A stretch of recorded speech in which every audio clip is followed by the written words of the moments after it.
mengenai apa sih itu manajemen kinerja kan ya? Nah, paham lah menurut saya. Tapi kalau menurut Bapak sendiri nih, misalkan Bu Bruri, oh hilang. Sebentar. Coba Mbak Weni aja lah, Mbak Weni. Mbak Weni pasti udah nggak asing lah dengar kata kinerja ya, manajemen kinerja. Ya.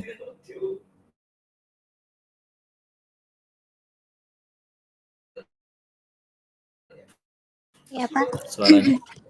Dan nggak asing lah ya dengan manajemen kinerja. Iya Pak.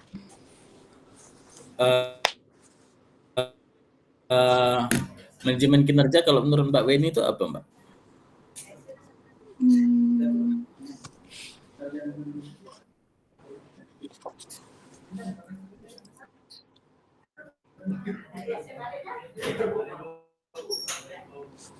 Nah, menurut Mbak Weni aja, serah enggak apa salah, santai aja. Kinerja tuh kayak karyawan tuh bekerja secara efisien ya Pak ya. Oh gitu.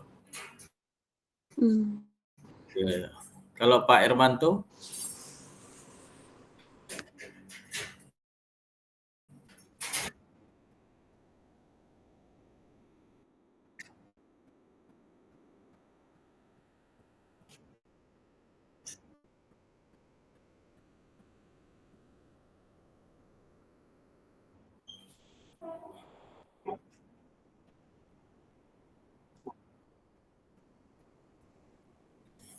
Oke, nggak masalah. Bang Didit Junaidi. Ya Bang, ya apa sih itu manajemen kinerja gitu ya. Padahal kita nih biasanya udah kerja kadang lupa juga apa sih ya arti dari performance nih ya, manajemen kinerja nih ya. Gitu kan. Nggak apa, nggak usah takut salah Bang Didit. Apa yang ada di pikiran Bang Didit aja lah, mengenai apa sih itu manajemen kinerja gitu ya.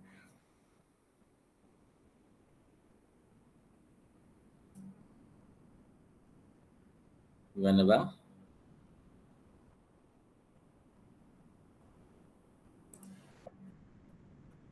Di sini kita buka ada beberapa definisi setelah ini. Ya. Ayo, apa Bang Didit? Nggak tahu? Bingung? Mic-nya belum dibuka, Bingung ya masih? Bingung Pak. Bingung masih. Oke. Ini ada beberapa definisi ya, definisi dari BERT 86, Direktorat Jenderal Anggaran, kemudian ada juga dari Dassler ya. BERT mengatakan kalau manajemen kinerja itu suatu proses kerja dari kumpulan orang-orang untuk mencapai tujuan yang telah ditetapkan. Proses kerja dari kumpulan orang-orang. Di mana proses kerja ini berlangsung secara berkelanjutan dan terus-menerus. Itu manajemen kinerja. Nah, kemudian Direktorat Jenderal Anggaran mengatakan manajemen kinerja merupakan suatu proses strategis ya, dan terpadu yang menunjang keberhasilan organisasi. Itu kata-kata kuncinya tuh. Suatu proses strategis ya,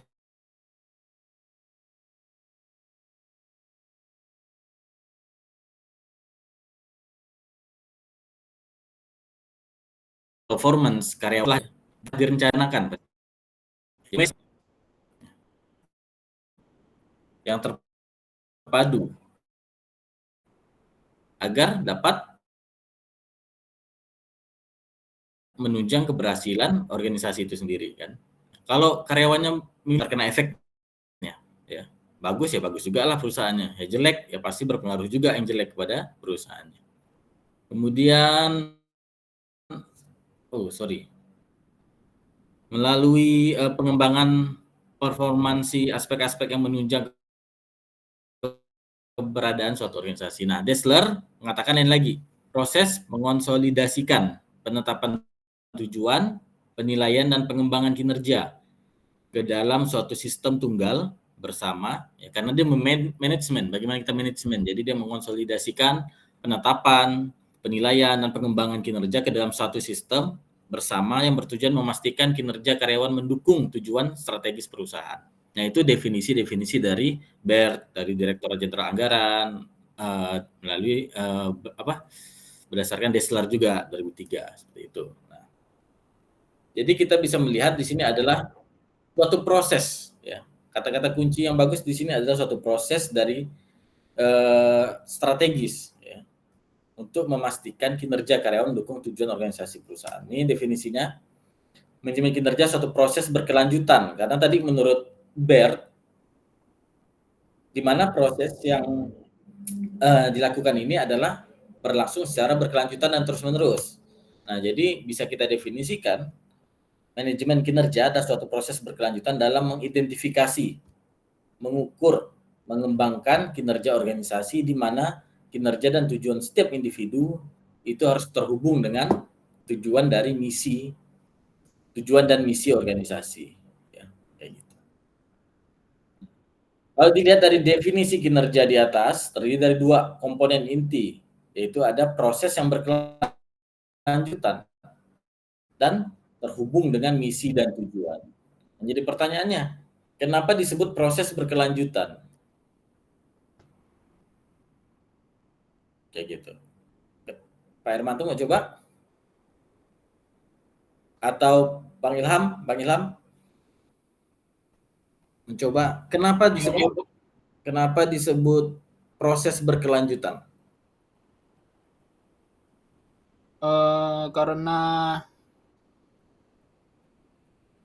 Karena manajemen kinerja, karena sebuah organisasi itu tidak hanya harus stuck di situ. Sebuah organisasi itu harus terus berkembang mengikuti perkembangan zaman. Ya, oke. Menurut Mbak Elsie Babaru? Mbak Elsie Babaru? Apa, Pak? Kenapa disebut proses berkelanjutan? Manajemen kinerja itu.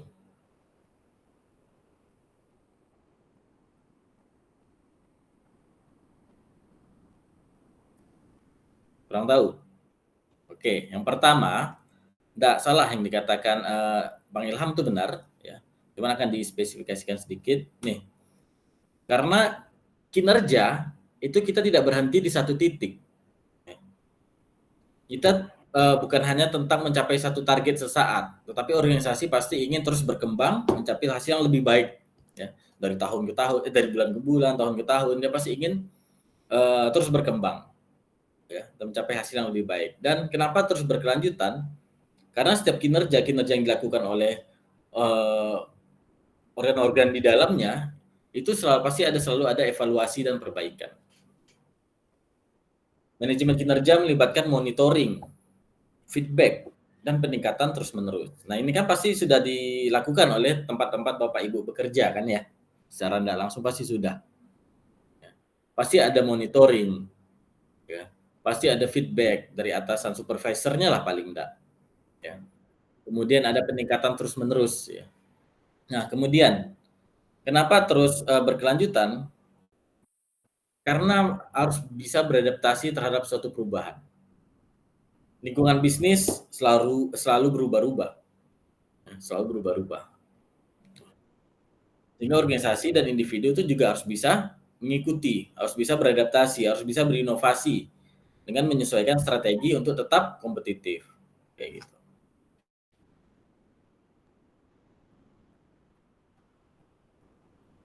Adaptasi terhadap perubahan.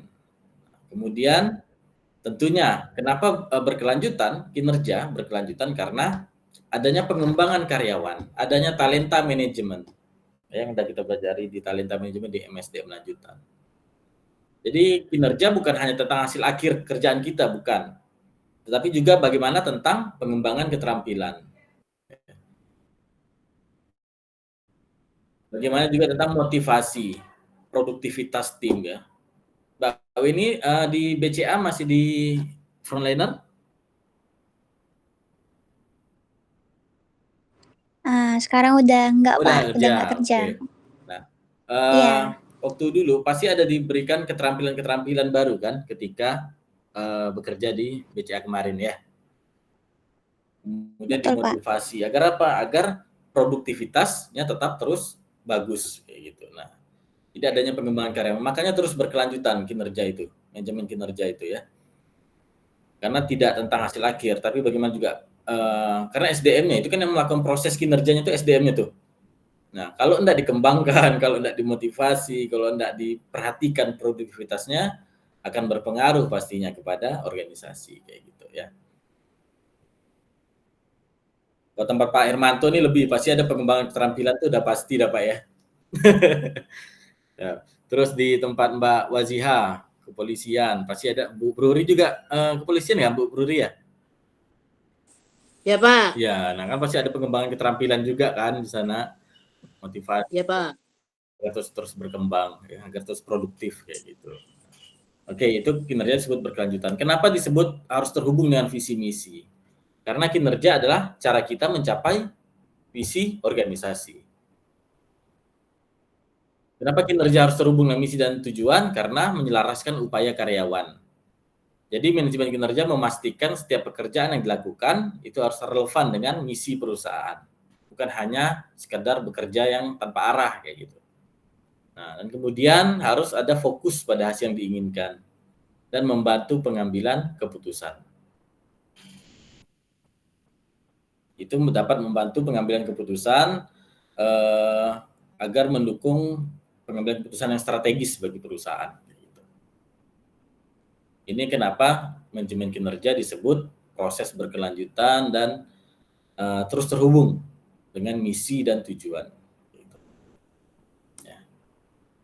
Oke. Nah, ini prinsip-prinsip dasar manajemen kinerja. Yang jelas kita harus tahu kejelasan tujuan dan ekspektasi kita ke depan seperti apa. Pengukuran kinerja yang objektif, umpan balik yang berkala, pengembangan berkelanjutan, keseimbangan antar kinerja dan lain-lain di sini ya.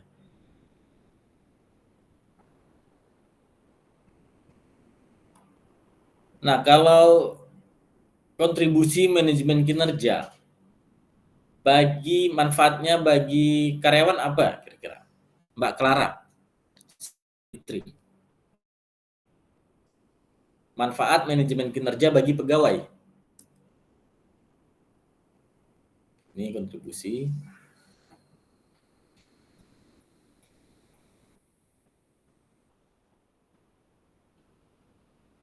Kira-kira apa Mbak Clara?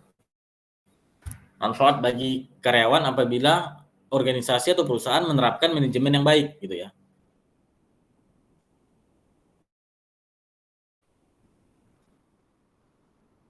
Gimana?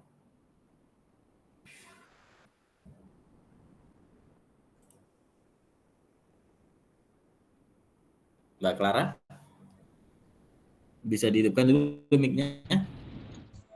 Iya, Pak. Nah, manfaat kita ya mendapatkan manajemen kinerja yang baik dari organisasi itu apa? Sebagai karyawan ya, manfaatnya bagi kita sebagai karyawan.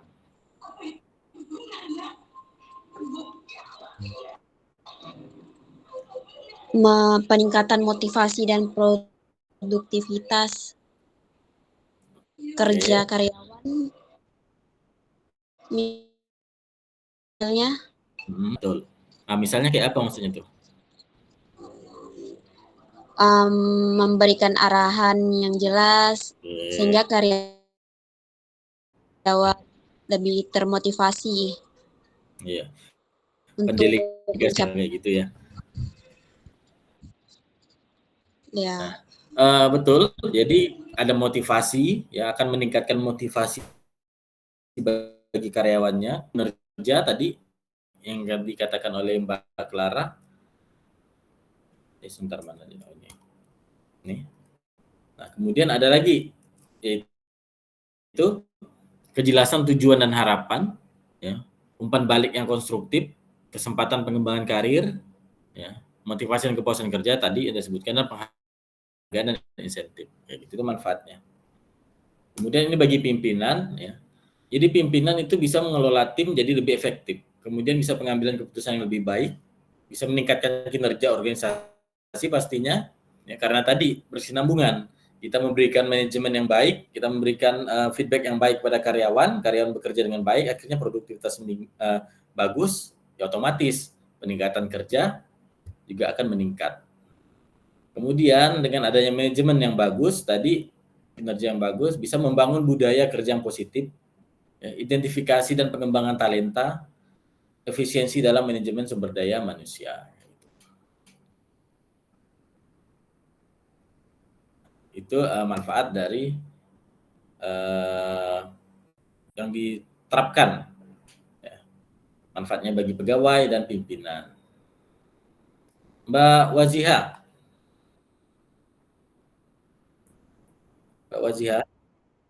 kalau Pak. kerugiannya apa kira-kira? Penerapan sistem manajemen kinerja yang buruk. Yang pertama pasti akan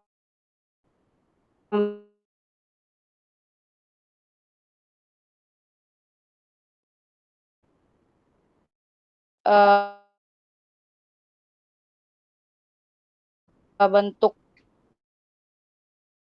perilaku yang akibat dari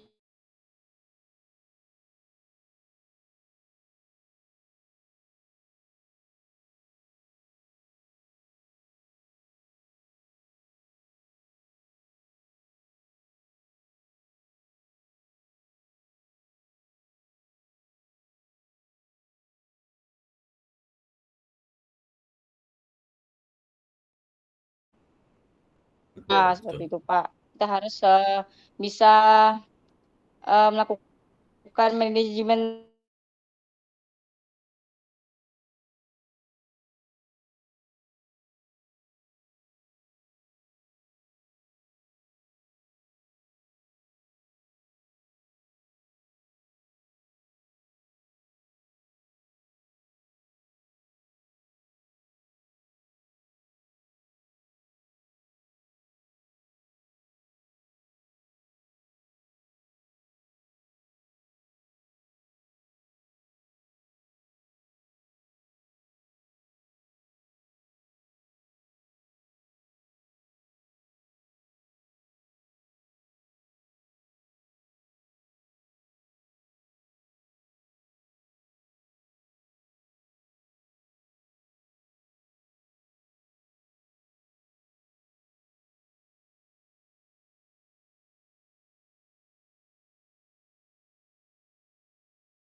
Kenapa perlu? Karena dengan perencanaan kita bisa membantu mengurangi kejadian waktu akan datang yang akan terjadi. Kita bisa meminimalisir konflik yang bakal terjadi, ya. Karena di waktu yang akan datang kita tidak tahu, masih misteri, ya kan? Di waktu yang akan datang. Tapi dengan perencanaan tadi, nah itu bisa mengurangi dampak-dampak negatif, ya, yang tidak pasti, kita tidak tahu apa nih yang bakal terjadi di kedepannya. Sehingga memungkinkan para pengambilan keputusan untuk secara efektif dan efisien. Nah, setiap organisasi kan pasti memiliki sumber daya yang terbatas. Dengan perencanaan tadi, selain agar terstruktur, terorganisir apa yang ingin dilakukan, ini juga untuk mencegah, ya, resiko-resiko ketidakpastian di waktu yang akan datang. Ya. Karena yang lalu adalah histori, yang depan adalah misteri masih, ya kan? Kita tidak tahu. Gitu. Nah, ini manajemen kinerja perlu perencanaan kinerja yang datangnya dari perencanaan strategis untuk tujuan organisasi. Perencanaan kinerja, manajemen kinerja adalah kegiatan yang dilakukan oleh pihak manajemen dengan melibatkan ilmu dan seni, ya, dengan cara merencanakan, mengatur orang-orang yang ada di suatu organisasi agar tercapainya suatu tujuan dari kualitas kinerja yang diharapkan. Itu dia. Nah, ini menurut James A. Stoner, ada 4 langkah dasar dalam perencanaan kinerja. Pertama, kita harus tetapkan dulu tujuan dan seperangkat tujuan. Mungkin ini udah pernah saya tunjukkan di mata kuliah apa dulu ya, nggak salah, saya lupa nggak saya. Strategis nggak salah. Definisikan situasi saat ini, identifikasi hal-hal yang membantu dan yang menghambat tujuan itu kira-kira apa. Kembangkan rencana atau perangkat tindakan untuk mencapai tujuan. Identifikasi yang kira-kira apa sih kekuatan kita, apa sih peluang yang bisa kita dapat raih gitu ya. Dan kita juga harus identifikasi apa sih kelemahan kita atau apa sih ancaman yang akan datang kayak gitu ya. SWOT gitu ya. Jadi kita bisa mengidentifikasi dengan analisis SWOT kayak gitu. Nah, bagaimana menyelaraskan kinerja individu karyawan yang baik dengan organisasi? Bagaimana? Keluar pula. Sebentar. Bagaimana menyelaraskan kinerja individu karyawan yang baik dengan organisasi agar perencanaan itu berjalan dengan lancar?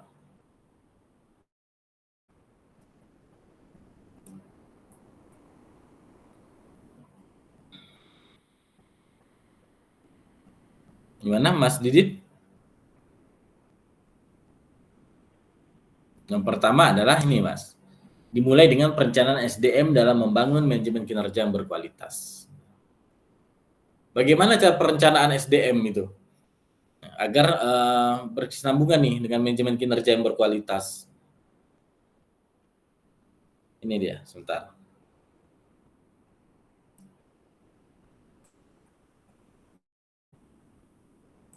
Mungkin sudah pernah saya share dulu. Dengan hasil perencanaan strategis dari lingkungan eksternal dan internal, muncullah perencanaan strategis perusahaan ya, yang kemudian akan diselaraskan dengan perencanaan manajemen kinerjanya. Nah, tadi perencanaan SDM yang baik. Ya. Pertama kita ramal dulu kebutuhan permintaan SDM. Ya. Kemudian kita ramal juga ketersediaan sumber daya manusia yang dimiliki. Kita bandingkan kebutuhan dan ketersediaan tadi. Permintaan dan penawaran. Kebutuhan dan ketersediaannya cukup. Ya kita tinggal melakukan talenta manajemen yang ada. Kita tidak perlu lagi rekrutmen dan semacamnya. Kita cukup pengembangan internal. Nah, tapi kalau peramalan dan akhirnya kita kelebihan pekerja, tentu pembatasan rekrutmen harus dilakukan, ya, pengurangan jam kerja ya harus dilakukan, ataupun bahkan sampai pensiun dini dan lakukan pemberhentian apabila kelebihan pekerja. Karena ini bisa berpengaruh, ya, berpengaruh. Ini tidak hanya berpengaruh pada sumber daya manusianya, tapi sumber daya modalnya juga, finansialnya juga, ya. Perusahaan kan pasti akan mencoba seefisien mungkin dalam pengelolaan dana, ya, untuk penghematan. Karena tujuan pengelolaan dana sumber daya modal kan untuk jangka yang sangat panjang, ya, untuk keberlangsungan hidup. Karena di dalamnya nanti masuk tuh biaya entah termasuk biaya kompensasi karyawan dan lain-lain, ya, operasional dan biaya beban lainnya. Nah, itu sangat berpengaruh. Apabila kelebihan pekerja, ya memang kita seharusnya kebutuhan kita hanya 5, tapi kita memiliki 7 atau 8 atau bahkan 10. Ya, yang memiliki job desk yang memiliki keterampilan yang sama seperti itu. Apa yang harus dilakukan kayak gitu kan? Kan kok kelebihan kan otomatis pemborosan ya, pemborosan. Oke, kalau dananya cukup lainnya, sehingga dia bisa masuk ke divisi lainnya, sehingga tidak boros gitu ya. Nah, kemudian kalau kekurangan barulah kita rekrutmen seharusnya. Itu harus direncanakan, itu di perencanaan SDM. Kenapa? Itulah kenapa pentingnya perencanaan SDM. Ya.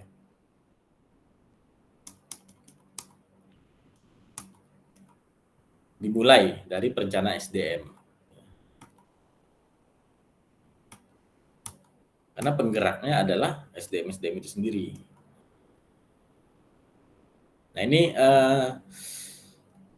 bagian-bagian penting dalam diskusi perencanaan kinerja. Bagaimana kita bisa mengidentifikasi bantuan yang akan disediakan manajer, mengidentifikasi kendala tadi, pencapaian, penghambat, mengembangkan pemahaman bersama tentang arti penting relatif dari tugas-tugas. Ya, mana yang prioritas, ya, menjadi kewenangan, seperti itu. Nah, ini beberapa permasalahan yang sering ditemui pada saat pelaksanaan rencana manajemen kinerja di bagian top manajemen.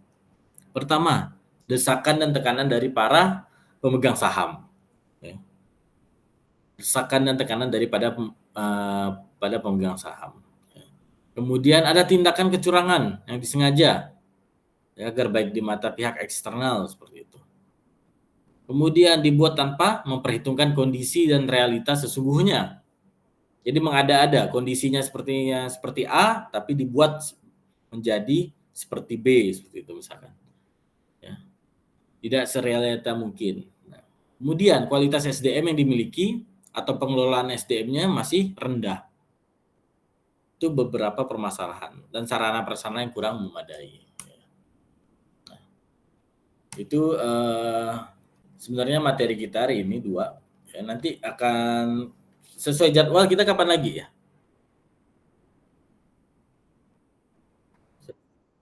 Izin Pak, 2 mingguan lagi. 2 mingguan lagi ya? Iya. 12 April. 12 April ya, 12 April. Berarti 12 April 3 kali kan itu ya? 3 kali. 3. Oh iya, betul. Berarti sebenarnya harus ada 7 pertemuan kan? Berarti kalau cuma 3 kali ada 6 pertemuan dan 6 materi. Nah, ini saya sedikit tambahkan lagi agar pas dengan 7 materi. Ya, karena sebentar lagi lah 13.45 ada ini lagi enggak? Mata kuliah saya kan ada kuliah lagi kan? Iya, terakhir Pak. Terakhir kan? Oke.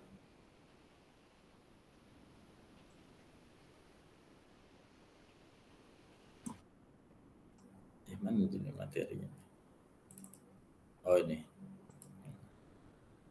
Nah, tadi perencanaan dan kita akan masuk ke penilaian kinerja.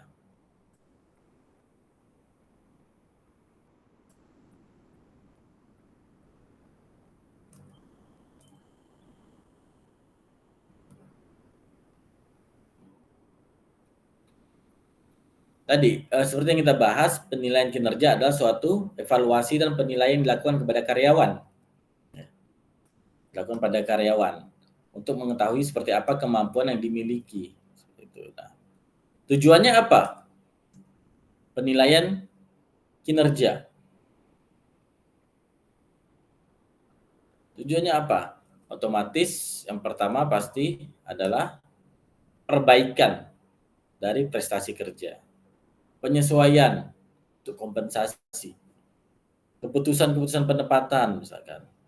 Untuk apa lagi tujuan penilaiannya? Kebutuhan pelatihan dan pengembangan. Perlu enggak nih setelah hasil penilaian ternyata memang karyawan kita butuh dilakukannya pelatihan dan pengembangan. Kan kita bisa tahu jadinya kekurangan dan kelebihannya. Kemudian kita bisa dengan begitu, dengan hasil penilaian tadi, kita bisa merencanakan dan pengembangan karir karyawan. Kita juga bisa melihat penyimpangan proses staffing. Ya. Kita juga bisa mengukur ketidakakuratan informasi.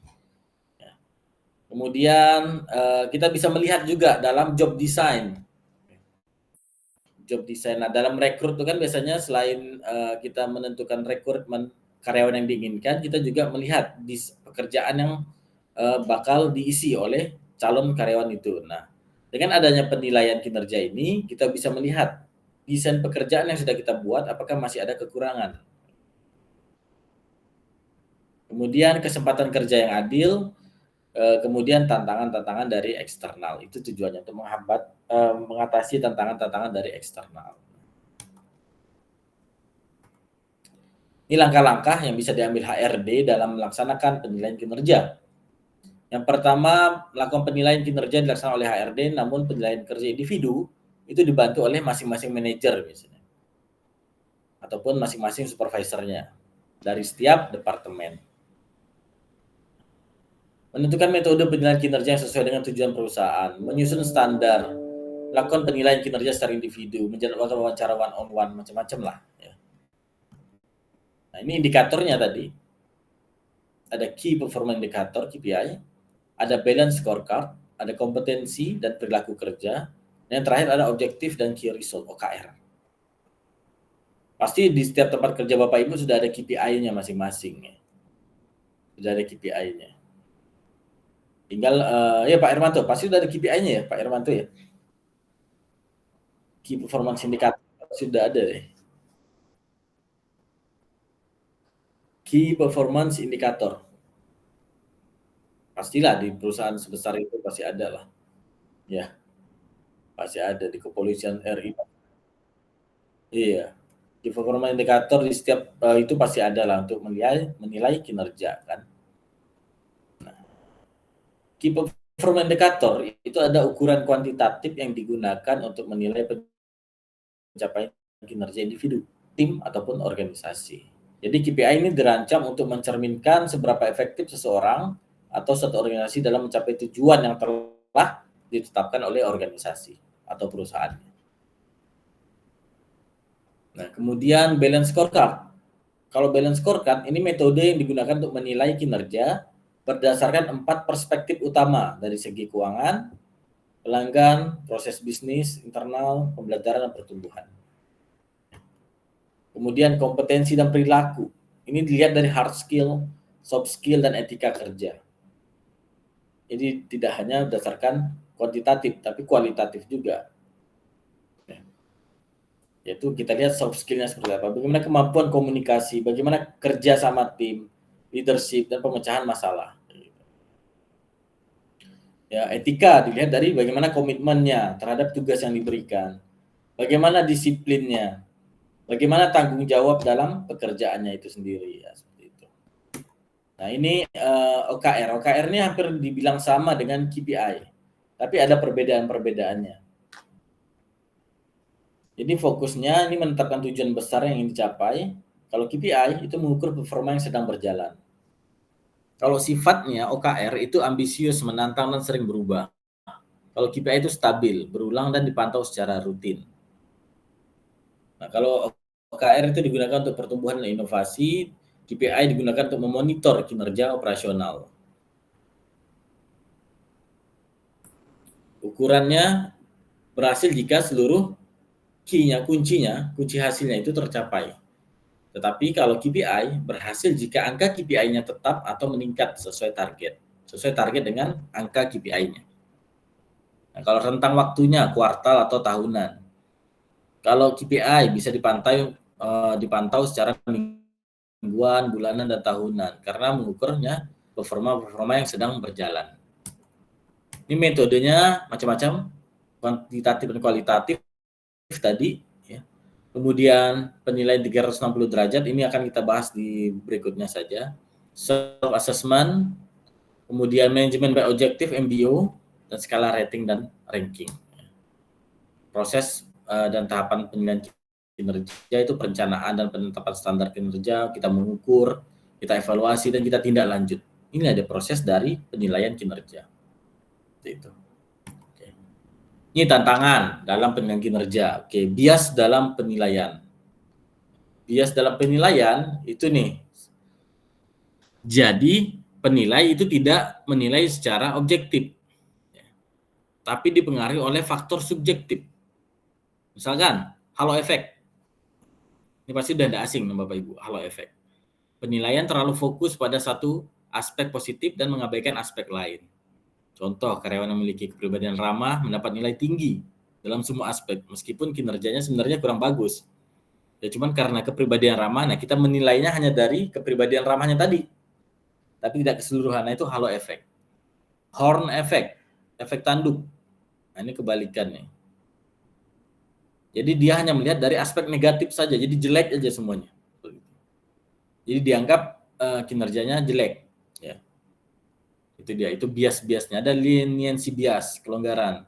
Penilai cenderung memberikan skor tinggi kepada semua karyawan agar dia untuk menghindari konflik tadi. Jadi ya udah dikasih nilai baik semua. Meskipun sebenarnya kinerjanya kurang memuaskan.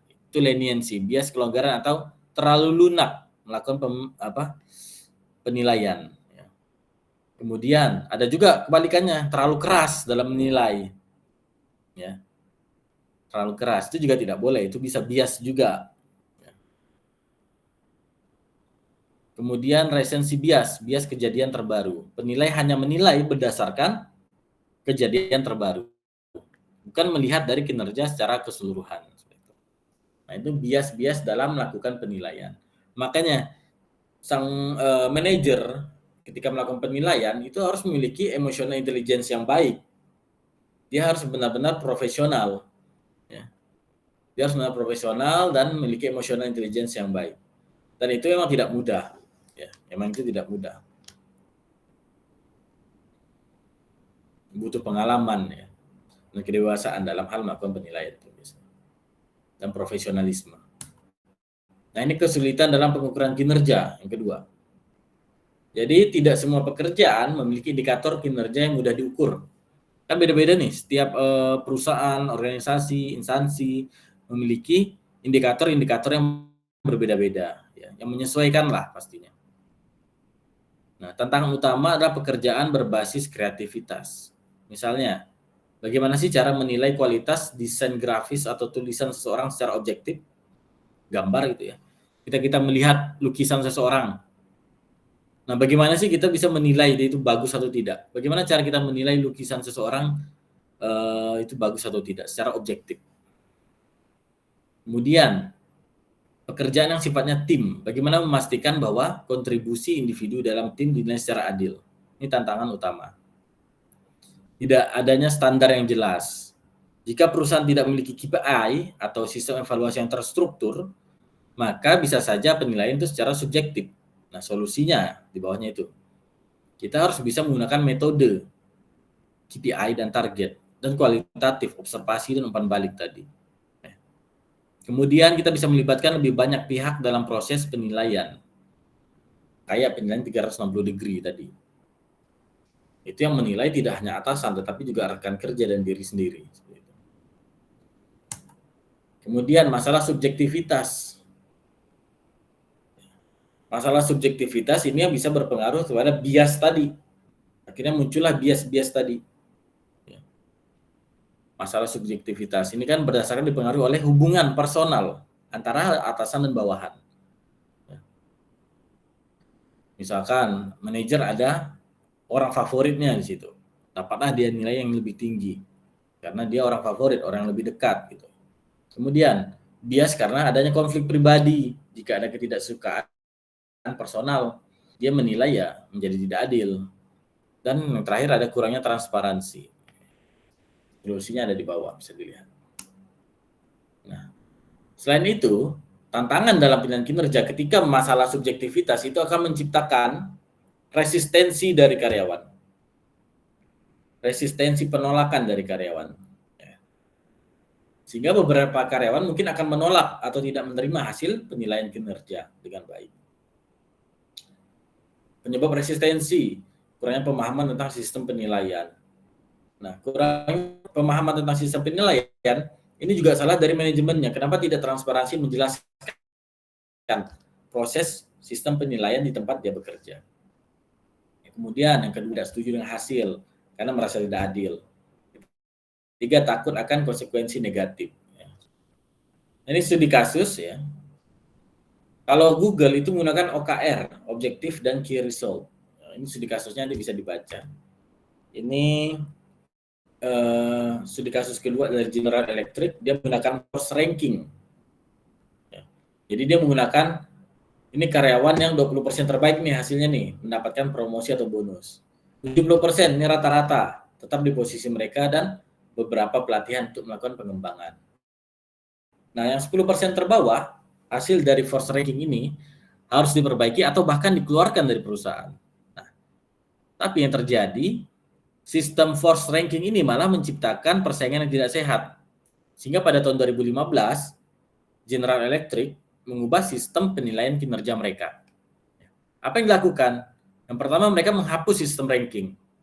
Tidak ada lagi nih membandingkan dengan rekan kerja berdasarkan kriteria tadi, 20%, 70%, dan 10%. Ya. Tetapi tetap dievaluasi berdasarkan kontribusi individu dan tujuan bisnis. Nah, yang kedua, apa yang dilakukan?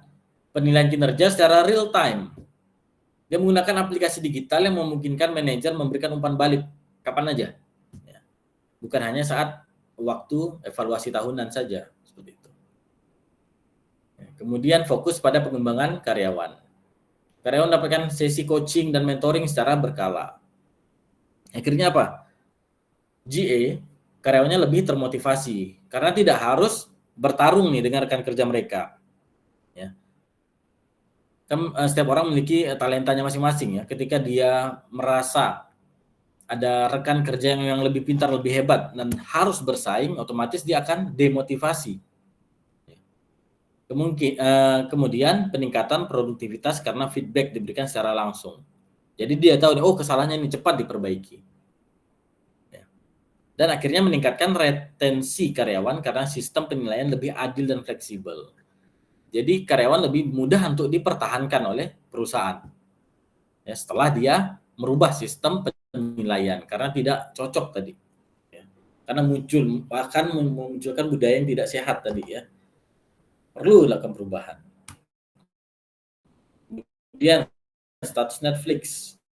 Netflix ini dengan budaya kerja yang sangat fleksibel ya. Dia menerapkan freedom dan responsibility. Dia tidak dari review tahunan, tetapi lebih menekankan pada umpan balik terus-menerus dan kejujuran. Ini dilakukan oleh Netflix. Dia menggunakan metode 360 degree. Jadi karyawan diminta memberikan feedback kepada rekan kerja mereka secara langsung. Ya. Tidak ada berbasis angka, tetapi lebih kepada diskusi yang membangun. Kemudian dia ada sistem keeper test. Manajer bertanya pada diri sendiri. Nah, jika karyawan ini mengajukan resign, apakah saya akan berusaha mempertahankan? Jika tidak, ya maka karyawan tersebut akan diberikan kesempatan untuk berkembang atau bahkan direkomendasikan untuk mencari peluang lain. Nah, Netflix karena ya Netflix ini kan tidak ada sistem pangkat otomatis ya. Ya, itu kebijakan dari Netflixnya sendiri. Tadi saya bilang, setiap perusahaan, setiap organisasi memiliki KPI-nya masing-masing. Sistem penilaiannya masing-masing. Oke, itu studi kasus dari penilaian kinerja. Yang jelas bisa kita pelajari dari studi kasus tersebut adalah penilaian itu harus berbasis tujuan yang jelas. Kemudian hindari sistem yang menciptakan persaingan tidak sehat. Jangan lupa feedback. Berarti feedback terus-menerus ini adalah suatu hal yang penting dalam melakukan penilaian kinerja. Kemudian fokus pada pengembangan bukan hanya penilaian. Gampang untuk menilai seseorang, tapi terkadang kita sulit untuk membantu mengembangkan seseorang, talenta seseorang. Jadi kita fokusnya tidak hanya pada penilaian hasil kerjanya saja, tapi bagaimana kita mengembangkan potensi-potensi yang ada pada karyawan kita. Kayak gitu. Jika dilakukan dengan baik, otomatis positif juga hasilnya kepada organisasi. Ya walaupun tidak sedikit juga masih banyak organisasi, instansi, ataupun perusahaan yang melakukan bias-bias dalam melakukan penilaian kinerja. Masih banyak. Kenapa? Kenapa kira-kira? Kesalahan-kesalahan. Karena sang penilainya itu juga seorang manusia. Ya. Dia memiliki kepribadian, dia memiliki emosi. Ya. Ketika dia memiliki masalah-masalah, gitu ya, otomatis manusiawi, dia akan berpengaruh kepada emosional, regulasi emosinya, dalam pengontrolan emosinya. Nah, terlebih lagi ketika dia harus melakukan penilaian. Ya. Terlebih lagi, kan kita tidak bisa maksa nih. kita bakal harus suka atau tidak suka dengan seseorang ya.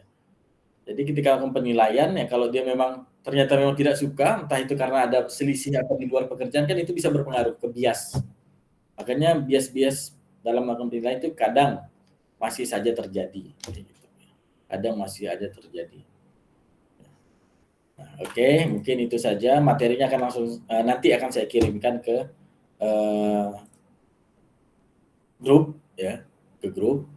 Nanti akan kita bahas lagi di tanggal 12 April dan ya sesuai jadwal lah nanti ya. Sesuai jadwal lah nanti. Ini absensi, tunggu sebentar. Saya 1 2 3 4 5 6 7 8. Saya screenshot dulu.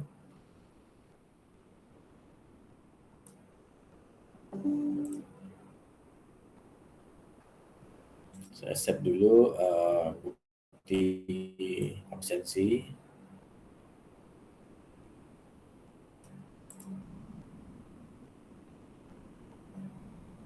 Bapak Ibu udah coba mulai ke dosen pembimbing untuk mengajukan sempro, konsul sempro belum ya? Dilakukan Pak ya. Magang dulu lah ya tapi. Magang dulu ya tapi ya. Magang habis UAS katanya. Habis UAS. Sebentar, perkuliahan.